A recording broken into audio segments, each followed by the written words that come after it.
My wife Eileen and I heard about this valley. We came to visit, to have lunch, and almost 15 years later we're still here. We built a house, which we built as a bed and breakfast. One of the first things we did was to plant a vineyard, and at about the same time we started to plant our garden, an organic vegetable and flower garden. And the restaurant is right on the edge of the garden. It's very much farm to plate. The terroir in this area and how it affects wine and food.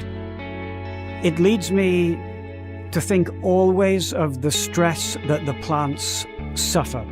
Here we have very little water.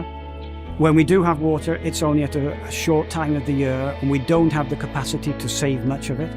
It runs straight out to sea. We have very high temperatures, which stress the plants as well, and in general, that ends up with us getting really good grapes from the vines and enabling us to make really fine wine. The wine that I was making in the early years was just for my wife and for me.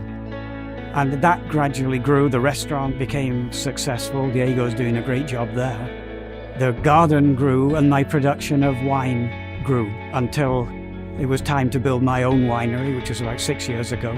I started making wine about 12 years ago. And now we're standing in that winery. And instead of having 1 or 2 barrels, I have 100 and something. And I'm still making wine for me and my wife, but other people like to buy it as well, so I make a lot more than we can drink. Although I do try my best.